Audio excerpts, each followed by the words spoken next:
After their miraculous escape from Egypt and decades of wandering in the wilderness, Israel, along with her new leader Joshua, had been mostly successful in their recent conquest of Canaan, and it was finally time to divide the land between the tribes of Israel.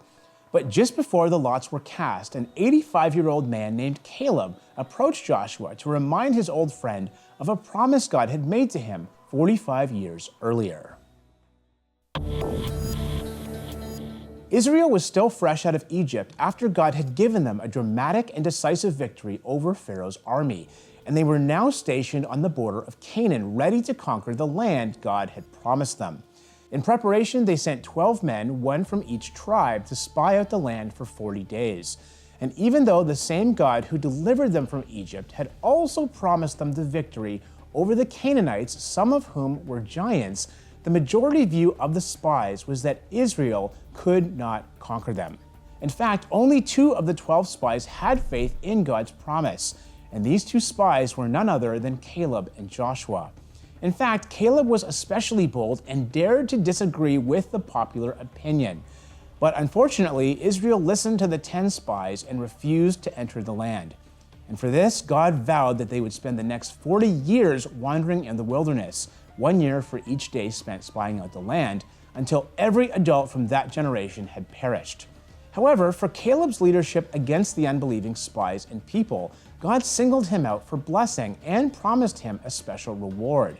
2 promises, actually, which Caleb was now reminding Joshua of all these years later.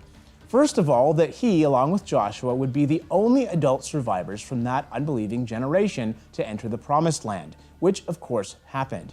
And second, that Caleb would inherit the very territory that he had so bravely explored all those years earlier, namely Hebron. And even though that territory was still occupied by Anakites, Caleb told Joshua that he felt as strong and vigorous at 85 as he had at 40. One Bible scholar marvels at Caleb, saying at age 85, when he might have asked for a quiet place to spend his last days raising some vegetables or flowers, he instead requested that he be given the same section of land that had struck fear into the hearts of the 10 spies. This was the inheritance he desired in fulfillment of God's earlier promise. Though most older people are more apt to talk about old conflicts than to take on new ones, Caleb was ready for one more good battle. He was eager to fight the Anakite giants at Hebron and take that city for his possession. Caleb chose a large and foreboding task. Not that he was filled with pride in his own ability, but rather he believed God would be with him. Caleb had faith in the presence of God. With flashing eyes and a strong voice, he concluded, "The Lord helping me, I will drive them out just as he said." And drive them out he did, as the book of Joshua recorded. While this is certainly exciting reading, God didn't preserve this story for mere entertainment. So what is the meaning and purpose of this whole account? And what does it mean to us today? Well, I believe one purpose is to contrast believers with unbelievers. The 10 unbelieving spies, for example, magnified the problems, namely the giants and the fortified cities, and minimized God.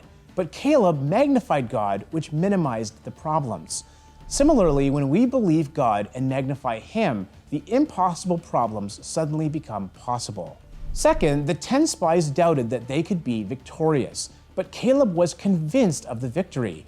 And as noted before, it wasn't that Caleb was filled with pride in his own ability.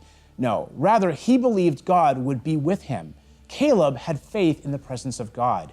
We too mustn't doubt God, but must have faith in His presence, knowing that He is fighting our battles.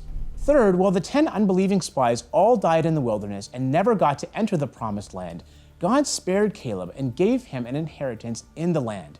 In fact, God not only kept Caleb alive, but He even sustained his strength so that even after 45 years, Caleb was still as strong and vigorous as he was at 40. And by the way, this entry into the promised land by Israel is referred to in the Bible as the Lord's rest. But as the New Testament book of Hebrews says, it was only partial because it previewed and prefigured the ultimate rest in God to come, which was inaugurated through the gospel of Jesus Christ.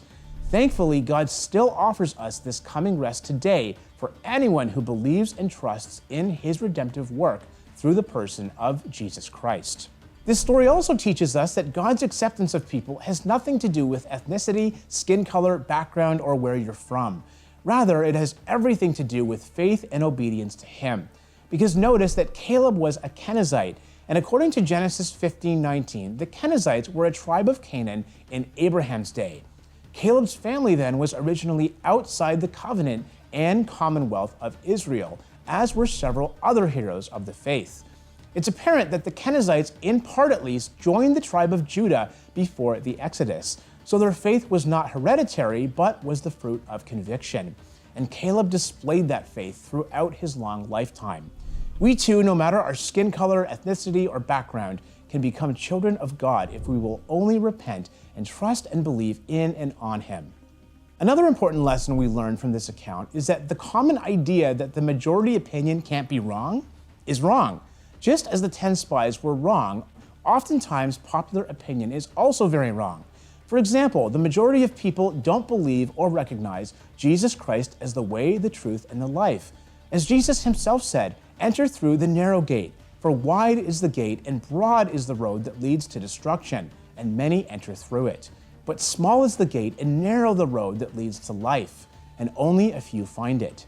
May we then, like Caleb, not go with the crowd, but instead trust in God's perfect word in all things. No matter what people say, remember that the Bible is our ultimate fact checker.